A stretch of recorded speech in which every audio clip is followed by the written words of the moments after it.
Jerusalem is under siege already for 2 years. No one can enter the city. No one can leave the city. How long will this take? In the beginning there was food enough in the city, but on a certain moment the shops become empty. No one can bring food in the city, and no one can go out to buy some food somewhere else or go to the field to farm. Mothers are struggling to find anything to eat for their children. Children are crying. There is a severe famine. No food left in the city.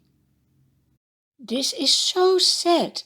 Children suffer because their parents don't obey God.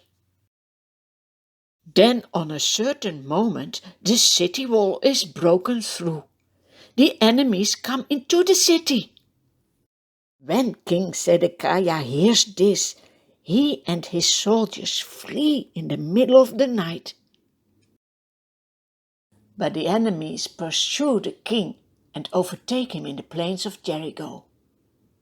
All his soldiers are separated from him and scattered. King Zedekiah is captured and taken to the king of the enemies. There they pronounce sentence on him. They kill his sons before his eyes. Then they put out his eyes, bind him with bronze shackles, and take him to Babylon. The soldiers from the enemy enter the city. They go to the temple and take all items made of gold, silver, and bronze. Then they set fire to the temple of the Lord, the royal palace, and all the houses of Jerusalem. Every important building is burnt down. The soldiers also break down the walls around Jerusalem. What a disaster! The commander of the army also takes the most important priests and officials, all of whom had been responsible for leading the people to disobey God. He takes them to the camp of his king. There they are executed. The people that survived the siege are taken as prisoners to Babylon.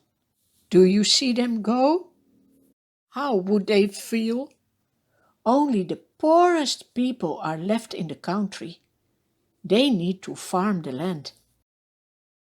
The prophet Jeremiah has warned these people for many years. They could have known that unless they repented and started to live as God wanted, they would be captured by their enemies. They had foolishly ignored all these warnings. Now they need to live as prisoners in exile. Everything God has told Jeremiah happens just as he has said. The city of Jerusalem lays in ruins. The temple is destroyed. God also has told Jeremiah that the people of Judah will remain in Babylon for 70 years. Then they will be able to return. God has punished his people, but he still has good plans for them in the future. Isn't he merciful?